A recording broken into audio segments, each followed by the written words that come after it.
মামলা পরিচালনায় সম্পৃক্ত প্রসিকিউটর, তদন্ত কর্মকর্তা, আইন শৃঙ্খলা রক্ষা বাহিনীর সদস্য ও আদালতের কর্মচারীদের ভয়াবহ পরিণতির হুমকি দিয়েছেন ক্ষমতাচ্যুত প্রধানমন্ত্রী শেখ হাসিনা।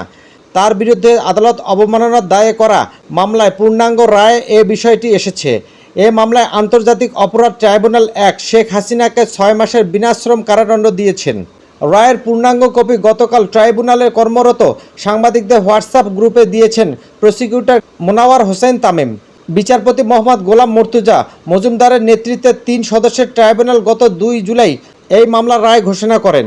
ট্রাইব্যুনালের অপর ২ সদস্য হলেন বিচারপতি মোহাম্মদ শফিউল আলম মাহমুদ ও বিচারপতি মোহাম্মদ মহিতুল হক এনাম চৌধুরী।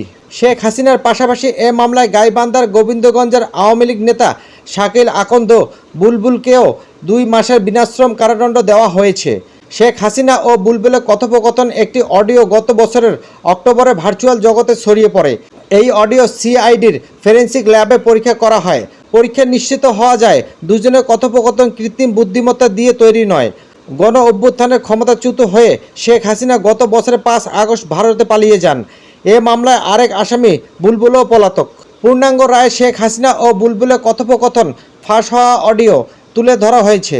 এর এক জায়গায় শেখ হাসিনা বলেন, ওই সব তালিকা করো আর অফিসারদের বলো আমরা তালিকা পাঠাচ্ছি নেত্রীর কাছে, উনি চাইছেন ভবিষ্যতে কাজে লাগবে।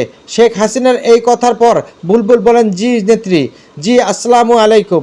এরপর শেখ হাসিনা বলেন, চাকরি সামনেও করতে হবে, এটা ভুলে যাওয়া যাবে না, এক মাঘের শীত যায় না। এই অংশ সম্পর্কে রায়ে বলা হয়েছে, সুনির্দিষ্টভাবে কারো নাম উল্লেখ না করে কর্মকর্তা হুমকি দিয়েছেন হাসিনা। তবে ধারণা করা যায় শেখ হাসিনা মামলার সঙ্গে সম্পৃক্ত কর্মকর্তাদের প্রসিকিউটর, তদন্ত কর্মকর্তা, ট্রাইব্যুনাল সংশ্লিষ্ট কর্মকর্তা, কর্মচারী ও আইন শৃঙ্খলা রক্ষাকারী বাহিনীর সদস্য ভয়াবহ পরিণতির হুমকি দিয়েছেন। বুলবুলের সঙ্গে কথোপকথনের মাঝামাঝি সময় শেখ হাসিনা কী বলেছেন সেটিও রায়ে উল্লেখ করা হয়েছে। তিনি বলেছেন, আমার তো সারা বাংলাদেশে ২২৭টি মার্ডার কেস, তোমরা তালিকা করো, ধরো অন্তত ২২৭ জনকে মারার লাইসেন্স পেয়ে গেছি। এক মামলায় যে শাস্তি হবে তার ২০০ মামলায় সেই একই শাস্তি হবে।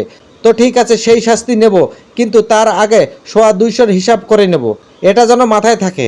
রায়ে বলা হয়েছে, বুলবুলের কাছে শেখ হাসিনা ২২৭ জনের হত্যার দৃঢ় সংকল্প প্রকাশ করেছেন। সেজন্য বুলবুলকে তিনি ২২৭ জনের একটি তালিকা তৈরি করতে বলেছেন। অডিওতে শেখ হাসিনাকে বলতে শোনা যায়, একটা কথা বলি, তোমাদের কার বাড়ি কে কে পোড়াইছে? তখন বুলবুল বলেন, ওই ওরাই নেত্রী, সবাই জামাত বিএমপি সকলেই। এরপর শেখ হাসিনা বলেন, তাদের বাড়িঘর নাই? বুলবুল বলেন, আছে নেত্রী। হাসিনা বলে, তাদের বাড়িঘর নাই? বুলবুল বলেন, জি আছে। শেখ হাসিনা বলেন, তাহলে সব কিছু কি প্রকাশ্যে বলতে হয়? বুলবুল বলেন, জি না নেত্রী।